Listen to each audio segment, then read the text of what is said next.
Nigga, I told you, nigga. I told you, nigga. Until the day end, nigga, you can always on me, pussy.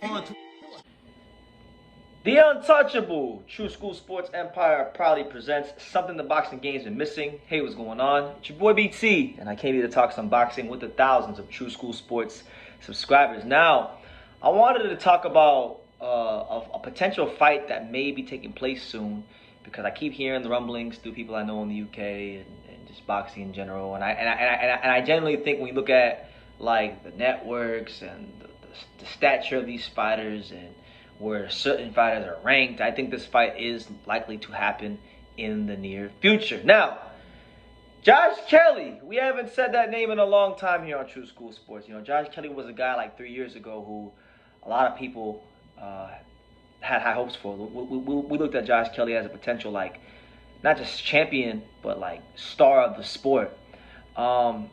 Since he lost to David Avanesian, you know, he really hasn't fought a whole lot. He's only had 2 fights since that fight to David Avanesian, since the loss to David Avanesian in February of last year.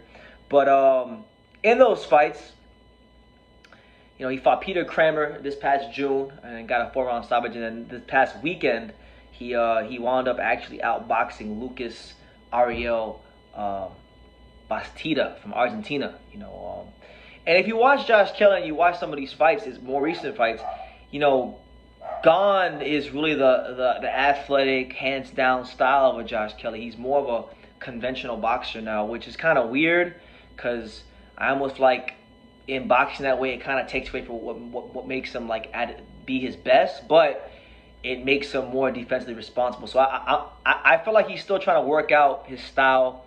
But yeah, they're talking about a fight between him, right? Josh Kelly, who, like I said, has had a lot of highs, a lot of lows, and now he's just kind of like this right now, and he's kind of like about to get a high soon, because he's gonna get a big fight soon. And that fight, they're saying, could potentially come against none other than the British champion himself, Troy Williamson. Now, Troy Williamson, this is a guy that I've talked to on social media a couple times over the years, and I give him a hard time because he had a fight with another British fighter named Harry Scarf, which I thought Harry Scarf beat him, but there was no rematch. So I give him a hard time and I say, hey, you need to give, you're ducking the Harry Scarf rematch. You need to give Harry Scarf a rematch. But Troy Williamson has proven himself to be not just a very formidable British level fighter, but I think this is a guy that when we talk about fighters in the 154 division that nobody really talks about enough of, this is a guy that I think could be a serious threat on the world level. I mean, he had the fight with Ted Cheeseman just last year. And Ted Cheeseman, you know, a guy that's never in a boring fight, always comes to fight, has improved his boxing under the watchful guidance of Tony Sims. And he had pretty much one of the most courageous last stands of a fight. He hit Troy Williamson in the 10th round with a flush right hand. And then Troy hit this man with a left hook from hell that put him out. And Troy Williamson's been hitting almost everybody's fought in recent memory.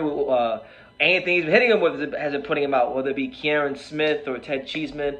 You know, his last fight, he fought Mason Cartwright and got dropped, actually. So it wasn't his best outing, but he still found a way to win and stay composed and box. But this fight with Josh Kelly, I think, if it gets made, which I think it will be, and it should get made, because these are 2 guys that have shown their fair share of vulnerabilities. Obviously, Troy hasn't lost yet, but Troy does have the one draw from earlier in his career with Jack Flatley. These are 2 guys who I feel like have their fair share of deficiencies and vulnerabilities, but both can really can fight. Troy is as strong as an ox. He'll punch holes through you. You know, Josh Kelly, he's not the flamboyant fighter that was throwing the Roy Jones Jr. triple left hook anymore in his last fight. In fact, a lot of people kind of shitted on his last fight, saying that he wasn't that good. But he's more defensively responsible, and when he puts those punches together, he still has that hand speed. He still has that about him, so he can still be a dangerous fighter. And you never know, he might just put it all together in that fight against Troy Williams if it does happen. But I think this fight makes a lot of sense if it does come off, because Troy, right now as it stands, if you look at the rankings in the, if we could say a quick glance at the, where is it? I had it right here. If we take a quick glance at the rankings in his weight class, which right now is currently the 154-pound division, Troy Williamson is ranked across a lot of these sanctioning bodies. Right now, he's currently ranked number 11 in the WBA. He's also ranked number what? He's not ranked in the IBF, but he's ranked number 7 in the WBO. So he's a WBO ranked fighter. He's a WBA ranked fighter, and he's someone that I really think is a couple fights away, really, from a world title shot.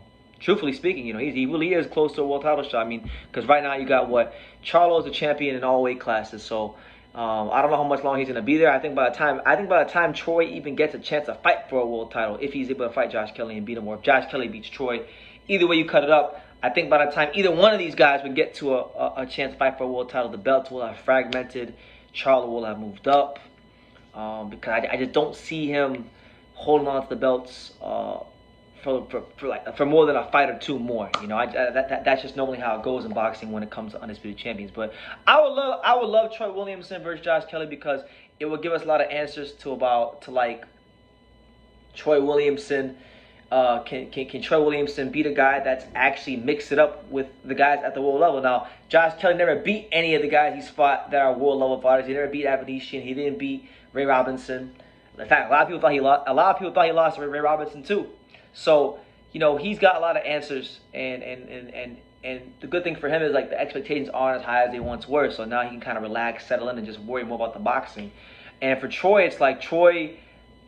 To be fair, I haven't even watched the Mason Cartwright fight, but he got dropped, and apparently it looked on paper like it was a close fight. So I'll have to go watch that one. But you know, he needs to really continue to move forward and push forward and show the world that, hey, there's another top British fighter coming out the UK that you need to worry about, and he goes by the name of Troy Williamson. So yeah, I really enjoyed Troy and his development since the Harry Scarf fight. I think the Harry Scarf fight was good for him, because Harry Scarf, you know, pushed him, and he's gotten better. Like literally since that fight, he's 3-0 with 2 knockouts, 2 of the most devastating knockouts of his career came right after that fight. So it's all about learning. It's all about progression for the careers of Josh Kelly and Troy Williamson. And I think the ideal time for them to fight, because Josh just won the WBC International, Troy has the British, so they can both fight for those belts, and Troy will put his ranking positioning in the IBF and WBA on the line, and the WBA and WBO on the line, and then make for a good domestic fight in the UK, and in a fight where the winner will go on to probably get a fight at the world level. You know, so high stakes stuff. I like the style match. I like it right now for where they're at in their careers, and hopefully we can get it done. So yeah. Let me know what you guys think in the comments down below. Make sure you guys take the time to subscribe, because we're on the road to 50,000 subscribers. And I know with your guys' help, we'll get there quickly and swiftly. But like I say in every single one of these videos, you can love me or you can hate me, but I'm just a kid from Daniel. So until next time, take care, guys.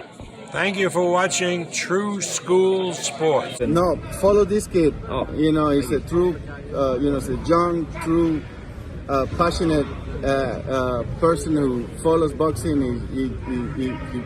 He wakes up thinking about boxing, and he goes to sleep thinking about boxing. This is true. Good kid, good man, and looking forward to seeing him everywhere in the boxing world. Hey man, if you ain't subscribed to True School Sports, you fucking up, man. Make sure you subscribe, bro. Fucking up big time. Make sure, man.